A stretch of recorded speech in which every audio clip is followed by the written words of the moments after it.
我今日講一句香港人最扎心，但100%真實嘅命理真相：你一世辛辛苦苦捱生捱死，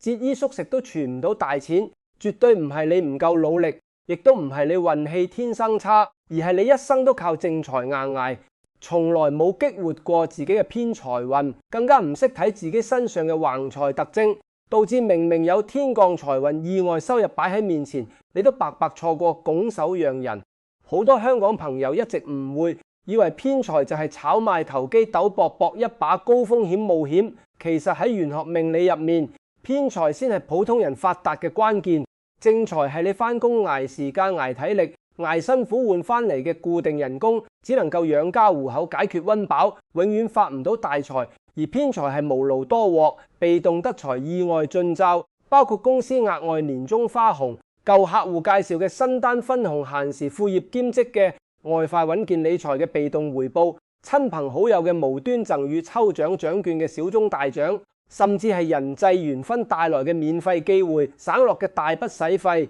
呢啲統統都係正規偏財，係普通人累積第一桶金、快速存錢嘅最大來源。可以咁講，一生富唔富裕、荷包厚唔厚，90%取決於你有冇偏財運，識唔識接住偏財運。尤其踏入2026丙午你合奔年立秋之後，金氣升旺，燥氣消退，年度6白偏財星正式到位落宮。呢個星要專門主意外之財、貴人之財，突發機會唔似正財需要捱苦懷力。只要你身上有對應嘅偏財特徵，今年下半年好容易錢追住你走，根本唔使搏命捱。但我要提醒大家，呢波偏財氣場極其挑剔，有格局、有氣息、有福運嘅人，下半年財運翻身、存款暴漲，先天無偏財氣場混亂、風水破財嘅人，就算強求橫財，都只會財來財去，白忙一場，甚至破財招災。今日我就用幾十年實戰睇相睇運條風水嘅經驗，極藏2個近期真實香港街坊諮詢個案，從淺到深，由先天到流年，逐點教大家自查偏財運，重點拆解今年下半年能夠接住橫財偏財爆發嘅人身上必備嘅所有特徵，仲會教大家零成本催旺偏財、守住橫財嘅方法，全程落地乾貨，冇玄虛冇廢話。香港朋友一定要耐心睇完，隨時改變你下半年嘅財運走勢。首先同大家分享第一個超貼地嘅香港個案，係今年7月上門諮詢嘅上班族阿師，35歲，住新界屋村，做文職行政足足12年，人工穩定，假期正常，為人極之勤諗，平時買送貨俾3家，極少亂消費，唔去無謂應酬，但點都存唔到錢，年年荷包慳啲。舊年開始見身邊朋友做小紅書分享，接簡單文書兼職，做家居幫手都有外快收入，佢都跟風渣事，日日夜晚捱夜做嘢，勤力過人。但好奇怪，永遠都係付出多回報少，偶爾賺到幾千蚊外快，轉頭就會遇到電器壞、身體小毛病、親友人情開支、屋邨維修費等突發使費，錢剛到手就無端散走，完全留唔低。阿師一直以為自己天生窮命，冇橫財福氣，心灰意冷，打算放棄所有副業，一世淨靠死人工捱日子。後來經鄰居介紹過嚟睇運，我當時一睇佢面上手相同氣息，即刻同佢講：你根本唔係冇偏財，反而你先天偏財格好唔錯，只係上半年丙午火氣太燥，火多克金財星受制，氣場阻塞，先至會勞而無功，得財難留。等到入秋下半年金氣出頭，6白財星到位，你嘅偏財運會鐵底翻身，一定會有被動收入、意外花紅、貴人介紹機會。當時阿師仲半信半疑，點知踏入8月之後，運勢即刻逆轉。佢閒時經營嘅生活分享小賬號突然爆流量，有商家主動揾佢合作送贊助俾佣金，舊公司舊同事又介紹私單俾佢做，短短1個半月，外快收入已經超過2個月薪水，而且冇任何突發破財開支，錢完全留得低。公司年終評核仲額外發放休園花紅，呢個就係最典型嘅先天有偏財，流年等機會。氣場未到，任你點嗌都冇用，氣場一到，財運自然來。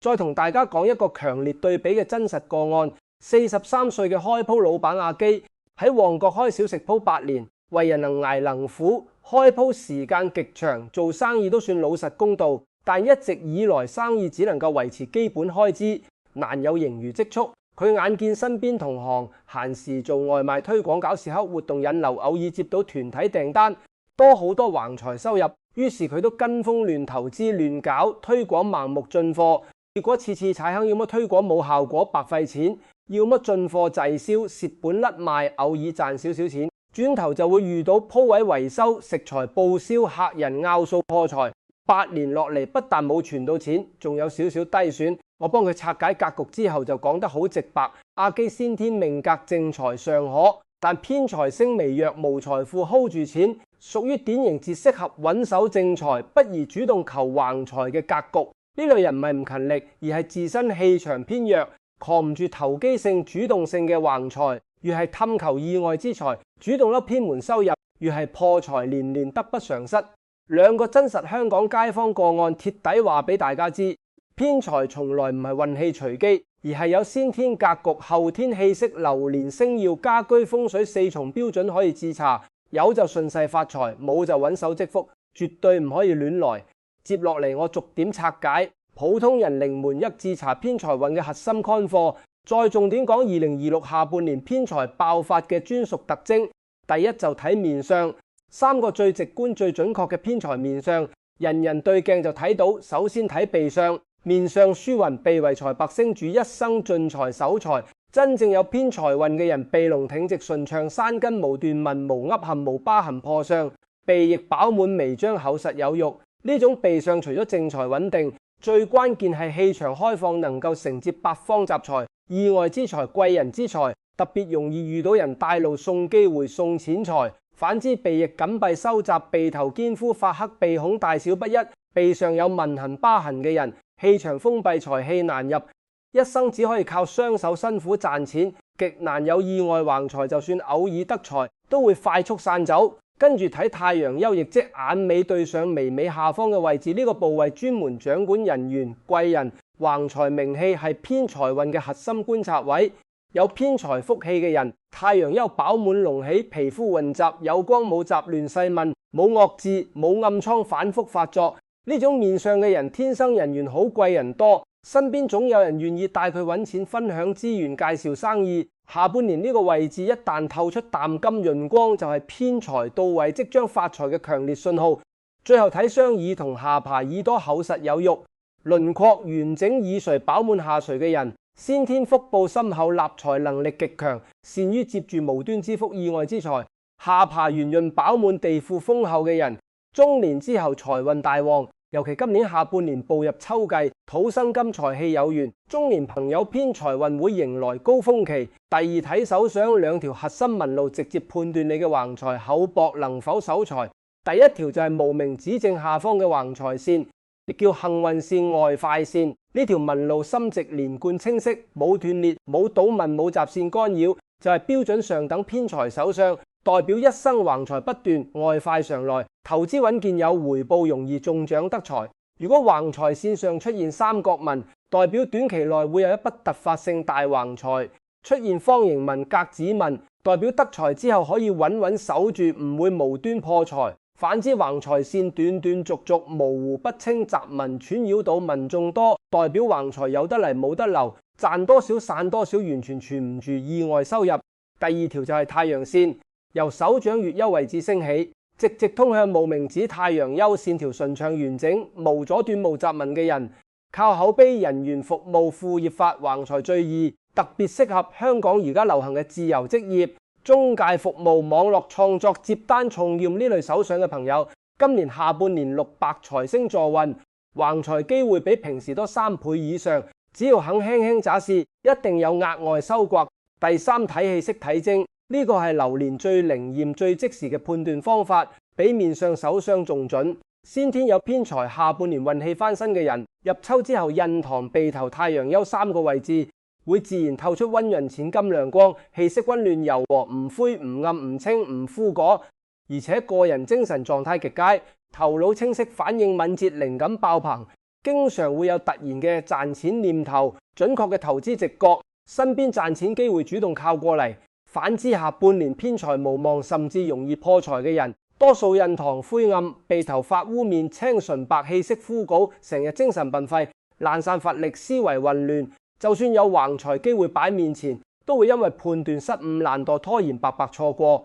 第四，睇日常氣場感應，有偏財運嘅人近期會有好明顯嘅徵兆，身邊不斷有人介紹新合作、新兼職、新賺錢渠道，閒時睇資訊刷平台，容易捕捉到低風險獲利機會。小額抽獎、獎券活動容易中獎，日常消費好順利，唔會無端掉錢俾人揾笨遇騙局。而偏財氣弱嘅人近期諸事阻滯，做乜都唔順，人際是非多，容易俾人忽悠，投資踩坑副業白忙一場，付出極多回報極少。講完基礎自查方法，重點同大家畫出2026下半年必定有偏財爆發、意外得財嘅4類人群。第一類，入秋後氣息轉亮、鼻頭潤澤、太陽優有光嘅朋友，無論你先天手相面相如何，流年財氣已經打通，貴人運被動財、意外花紅穩穩到至，係今年下半年最旺財嘅人群。第二類，命格大食傷生財、暗藏財富、思維靈活唔死板嘅朋友，唔死手死薪水，願意過試新機會。下半年思維敏捷、判斷精準，短線副業穩健理財資源整合都可以輕鬆獲利。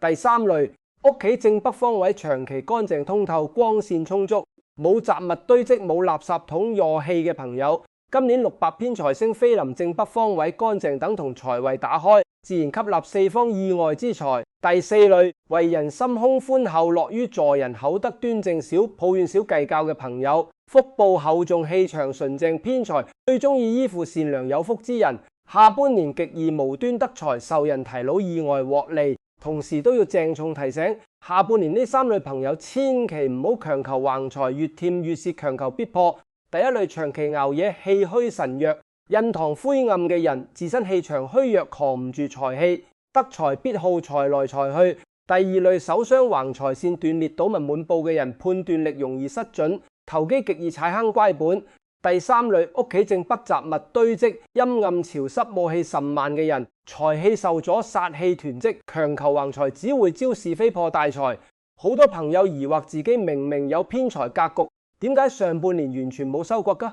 我同大家講透流年底層原理。2026上半年火氣過旺，燥氣主事，火克金財星受壓，就算你有偏財命格，都只會勞心勞力，有勞無功，付出多回報少，根本存唔到錢。但踏入立秋之後，身有金氣逐漸主事，6白偏財星正式到位，火金相濟，氣場流通，財氣順暢。先天有偏財嘅人，之前積累嘅努力、人脈資源，全部會喺下半年集中回現，財運直接翻身逆轉。最後教大家2個香港屋企零成本超實用嘅催偏財、守偏財技巧。第一，每日打理屋企正北方位，保持乾淨明亮，空氣流通。夜晚可以開暖光小燈半個鐘，催旺6白偏財星，打通意外財氣入口。第二，有偏財入奏，即刻分開儲蓄，唔好隨意消費，唔好借錢俾人，唔好亂投資，守住先至屬於自己嘅財運。命理從來唔係定死一生，只係話你知順勢而為。有偏財就把握機會積蓄財富，冇偏財就穩守正財，積福改運。下半年係難得嘅財運窗口期，把握機會先可以真正荷包，像生活順財運旺。